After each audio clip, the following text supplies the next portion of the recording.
Friend, this is Sonika और आज हम बात करेंगे वीज़ा एग्ज़ाम ट्रैवलर्स के बारे में।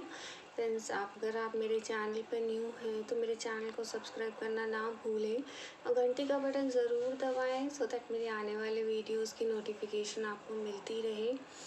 फ्रेंड्स, मैं ऑलवेज़ कनाडा के बारे में ही बात करती हूँ क्योंकि मैं कनाडा का वर्क करती हूँ।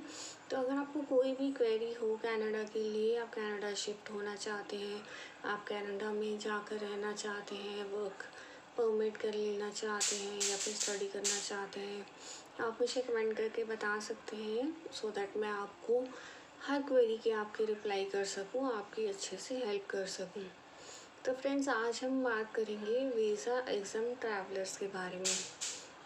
फ्रेंड्स, हमने अपनी लास्ट वीडियो में आपको ई ट्रैवल ऑथराइजेशन के बारे में बताया था, जिसमें बहुत सारी टेक्निकल टर्म्स यूज़ हुई थी। उसमें से एक टेक्निकल टर्म ये है जो आज हम आपको एक्सप्लेन करने वाले हैं।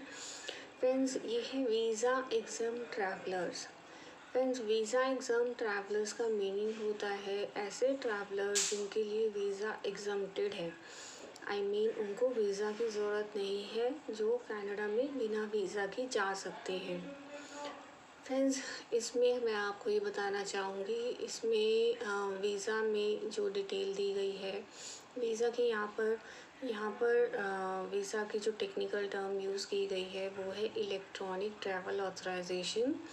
यानी आपको इलेक्ट्रॉनिक ट्रैवल ऑथराइजेशन नहीं चाहिए इन सब अगर कंट्रीज़ से आप आते हैं और आप अगर वहाँ पर कनाडा में जाना चाहते हैं, विज़िट करना चाहते हैं। फ्रेंड्स, आप इन कंट्री से, आप लैंड से, सी से, और अगर बस से, ट्रेन से या बोट से या आपको इन सब चीज़ों से आप वहाँ पे कनाडा में विज़िट करना चाहते हैं तो आपको ये ETA नहीं चाहिए। फ्रेंड्स, मैं फिर भी आपको कोई इसकी जेन्युइन लैंग्वेज पढ़ के बताती हूँ। इसमें लिखा हुआ है visa exam travellers, the following travellers need an electronic travel authorization to board their flights to Canada. However, these travelers don't need an ETA if entering by land or sea, for instance driving from the US or coming by bus, train or boat including the cruise ship. इसमें आपने ध्यान दिया होगा, इसमें लिखा हुआ है do not need an ETA, यानी आपको ETA की ज़रूरत नहीं पड़ेगी अगर आप इन तरीक़ों से कनाडा में विज़िट करना चाहते हैं तो।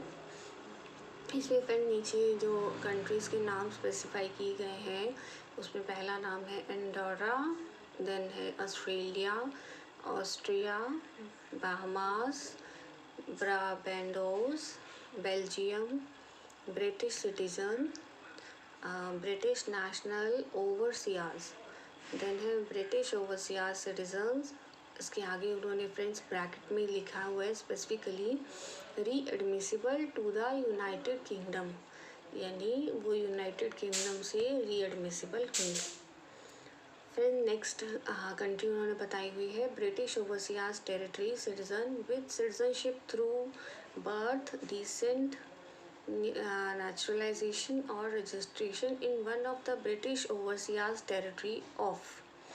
फ्रेंड्स, ये सारी जो चीज़ें उन्होंने बताई, बर्थ, डिसेंट और नेचुरलाइजेशन और रजिस्ट्रेशन, ये इन कंट्रीज़ पर एप्लीकेबल करती हैं।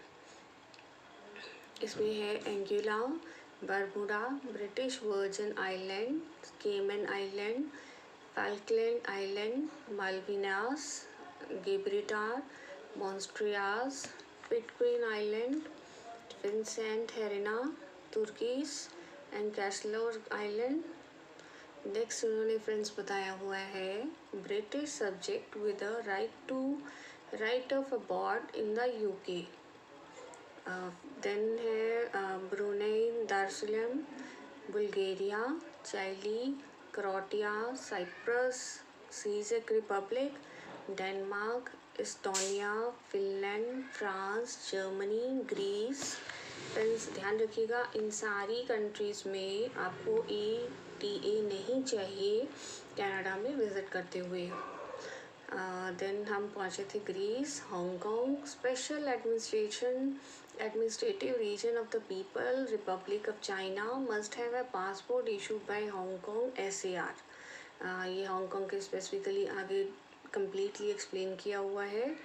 देन उसके बाद है Hungary, Iceland, Ireland, Israel must have a national Israeli passport. जहाँ फ्रेंड जहाँ पर उन्होंने पासपोर्ट की रिक्वायरमेंट रखी है या जहाँ पर भी उन्होंने डिटेल्स मांगी है या पासपोर्ट की डिटेल्स आपसे चाहिए है, वो उन्होंने उसके आगे स्पेसिफिकली किया हुआ है, स्पेसिफिकली कर रखा है। देन उसके बाद है Italy, Japan, Republic of Korea, Latvia, लाइसियम, Lithuania, Luxembourg, Malta, Mexico, Monaco and friends I think आपको नीचे 20 और कंट्रीज़ मिल जाएंगी।